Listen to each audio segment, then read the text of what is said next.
Hi friends, welcome to my channel. I hope everyone is doing good. तो आज हम solve करते हैं LeetCode problem 392 is subsequence. तो ये भी बहुत ही पॉपुलर कोडिंग प्रॉब्लम है स्ट्रिंग से रिलेटेड। तो इसको हम लोग कुछ एग्जांपल्स के थ्रू समझेंगे और इसका इम्प्लीमेंटेशन भी करेंगे। Given two strings s and t, return true if s is a subsequence of t और फॉल्स अदरवाइज। अब देखो उसने सबसीक्वेंस की डेफिनेशन दी है यहाँ पे। A subsequence of a string is a new string that is formed from original string by deleting some, can be none, of the characters without disturbing the relative positions of the remaining characters. That is, ACE is a subsequence of ABCDE while AEC is not, है ना। तो subsequence का क्या मतलब है वो देख लेते पहले। मैं कुछ एग्जांपल्स के आपको बताता हूँ। जैसे ये ABCDEFGH, ये एक ओरिजिनल स्ट्रिंग मुझे दी गई है। तो मैं कोई कुछ कैरेक्टर्स यहाँ के डिलीट कर सकता हूँ। जैसे मैंने ये डिलीट कर दिया तो क्या हो गया, ABGH। तो ABGH एक सबसीक्वेंस है वो बेसिकली, है ना।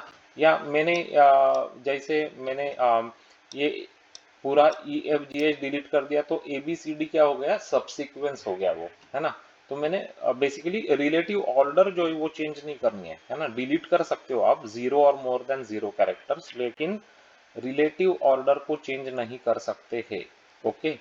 तो जैसे मैंने ये ABCD को डिलीट कर दिया तो FGH क्या हो जाएगा, मेरा एक सबसीक्वेंस हो जाएगा। लेकिन मैं क्या बोल सकता हूँ GHF ये सबसीक्वेंस है? नहीं, ये नहीं हो सकता क्योंकि मैं रिलेटिव ऑर्डर चेंज नहीं कर सकता ना। तो अभी आपको समझ में आ गया कि सबसीक्वेंस क्या होता है। तो हम लोग अभी कुछ एग्जांपल्स देखते हैं यहाँ पे, ताकि आपको समझे कि वो पूछ क्या रहा है बेसिकली। तो यहाँ पे अभी वो क्या बोल रहा है कि ये ABC ये टी स्ट्रिंग का सबसीक्वेंस है या नहीं है, वो हमको डिसाइड करना है। तो यहाँ पे मैंने H अभी देखते हैं, H को मैंने निकाल दिया, G को निकाल दिया, D को निकाल दिया, तो क्या हो गया ABC।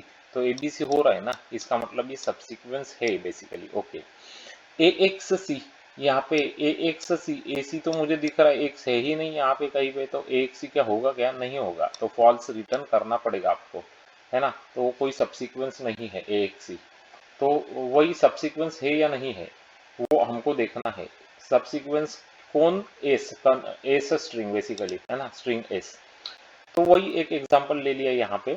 तो हम लोग डिस्कस करते कि इसको किस तरीके से सॉल्व कर सकते हैं। सबसीक्वेंस कब होगा कि जब मैं ये टी स्ट्रिंग में से लेफ्ट टू राइट जाऊंगा और एक एस स्ट्रिंग से लेफ्ट टू राइट जाऊंगा और ये कैरेक्टर अगर मेरे मैच हो जाते हैं, जैसे ए यहाँ पे मैच हो गया, बी यहाँ पे मैच हो गया, सी यहाँ पे मैच हो गया, तीनों के तीनों कैरेक्टर्स मैच हो गए ना इस सीक्वेंस में, तो मैं बोलूंगा कि सबसीक्वेंस है ना।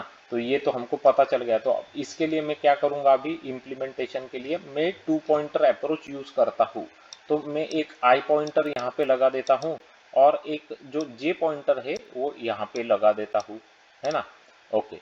और मैं कंपेयर करूंगा आई और जे का जो कैरेक्टर है उनको मैं कंपेयर करूंगा। तो मैंने कंपेयर करा ये ए और ये ए को, क्या वो सेम है, क्या सेम है। सेम जब होते हैं तब आई और आई पॉइंटर आगे जाता है, तो आई पॉइंटर यहाँ पे आ जाएगा। ये बहुत इंपॉर्टेंट है गाइस। ओके, आई पॉइंटर आगे जाता है क्योंकि वो मैच हुए। और जे पॉइंटर हमेशा आगे जाएगा। जे पॉइंटर वो मैच हो या ना ही हो, जे पॉइंटर आगे जाएगा ही। ओके। ओके, तो ये यहाँ पे आके रुक गया। अभी बी और एच को देखा कि मैच होते हैं, नहीं मैच होते हैं। तो जे पॉइंटर हमेशा आगे जाता है ना। तो जे पॉइंटर इधर आया। बी और बी मैच होते हैं क्या, ये बी और बी, हाँ मैच होते हैं। अगर मैच होते हैं तो आई पॉइंटर आगे जाएगा। तो आई पॉइंटर इधर आ गया और जे पॉइंटर तो हमेशा आगे जाता ही है, ये तो अपने को पता है। तो जे यहाँ पे आ गया। ओके। अभी क्या किया मैंने, सी और जी को कंपेयर किया। सी और जी का मैच होते क्या, नहीं। तो मैंने जे पॉइंटर आगे हमेशा जाता है तो जे इधर गया। ओके। डी और सी मैच होता है क्या, नहीं। जे पॉइंटर आगे जाता है, जे इधर गया। ओके। सी और सी मैच होते हैं क्या, हाँ सी और सी मैच होते हैं। तो आई पॉइंटर आगे जाता है तो आई यहाँ पे आके रुक जाएगा। आई क्या होता है, आई इंडेक्स होता है। आई की वैल्यू यहाँ पे क्या थी, 0 थी, यहाँ पे क्या थी, 1 थी, यहाँ पे क्या थी, 2 थी, यहाँ पे क्या हो गई, अभी 3 हो गई। अच्छा 3 हो गई। ओके। और जे पॉइंटर भी आगे जाके यहाँ पे अभी रुक जाएगा, मतलब अभी आगे कुछ है नहीं तो रुक गया। अब मैं क्या करूंगा कि ये आई की जो वैल्यू मेरे को दिख रही है यहाँ पे, क्या वो equal to the length of string S है क्या। स्ट्रिंग एस की लेंथ क्या है, 3, आई की वैल्यू क्या है, 3।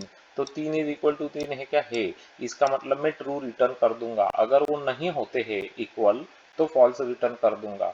तो ये 2 पॉइंटर अप्रोच है, ये यूज करके हम लोग इस सीक्वेंस को इस तरीके से सॉल्व कर सकते हैं। ओके, तो अब आपको ये क्लियरली एकदम बढ़िया तरीके से समझ में आ गया है ना। तो यहाँ पे अगर m कैरेक्टर्स है, यहाँ पे n कैरेक्टर्स है, तो मुझे टोटल m प्लस n सब कुछ देखना पड़ेगा बेसिकली, है ना।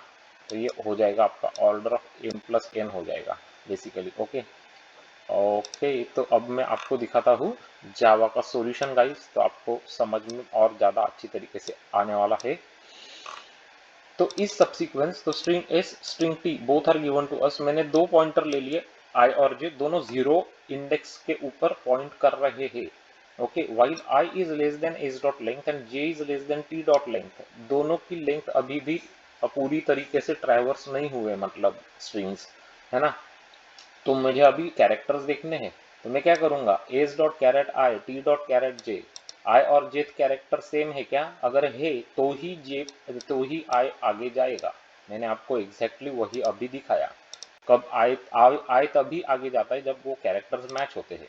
ओके, अगर मैच नहीं भी होते हैं तो जे तो हमेशा आगे जाता ही है ना। समझा है ना आपको, अभी जे हमेशा आगे जाता ही है। तो ये वाइल लूप चलते रहेगा, है ना, जब तक आप पूरी तरीके से ये स्ट्रिंग दोनों को देख नहीं लेते, दोनों में से एक स्ट्रिंग को कंप्लीटली देख नहीं लेते। अच्छा ओके, और बाद में क्या करेंगे आप, i is equal to S dot length, मतलब वही किया ना हमने, i इज इक्वल टू, ये जो 3 इज इक्वल टू 3 क्या किया, i is equal to S dot length किया ना।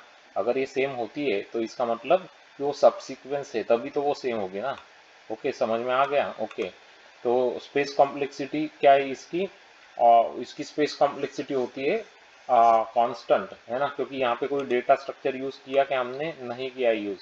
ओके, तो इसकी कांस्टेंट होती है स्पेस कॉम्प्लेक्सिटी। अब इसको रन करा के मैं दिखा देता हूँ आपको फटाफट कि हमारे आंसर्स कैसे आते हैं, वो देख लेते हैं। तो देखो, पहले वाले का ट्रू है, करेक्ट आंसर, ब्यूटीफुल। सेकंड वाले का फॉल्स है, correct answer, beautiful. Submit this code now to the LeetCode, make sure the code is getting accepted by the LeetCode. और कोड एक्सेप्ट हो चुका है।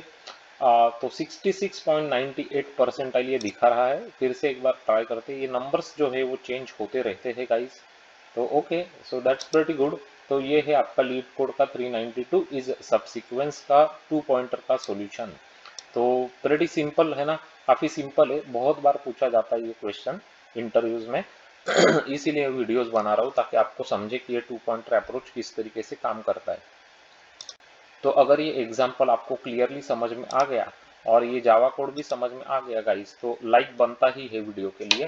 काफी मेहनत लगती है गाइस, हमारा मेहनत को अप्रिशिएट करो और अभी फटाफट जाके लाइक कर दो वीडियो को, है ना। और सब्सक्राइब भी कर लेना चैनल को। Click on the bell notification icon button, ताकि आपको इसी तरीके के बढ़िया क्वालिटी कंटेंट के नोटिफिकेशंस मिलते रहेंगे। हमारे चैनल पे हमने 700 से ज़्यादा ये वेरी इंपॉर्टेंट प्रॉब्लम्स जो है इंटरव्यू के पर्सपेक्टिव से वो सॉल्व करके स्टेप बाय स्टेप आपको दिखाए हैं विद सॉल्यूशंस। तो आप अगर इंटरव्यू के लिए प्रिपेयर कर रहे हैं तो आपके लिए ये बेस्ट चैनल है। आप बहुत सारा डेटा स्ट्रक्चर्स और एल्गोरिथम्स और उसके अप्रोचेस भी यहाँ पे सीख सकते हैं। इंजीनियरिंग के स्टूडेंट्स के लिए भी बहुत काम का है चैनल।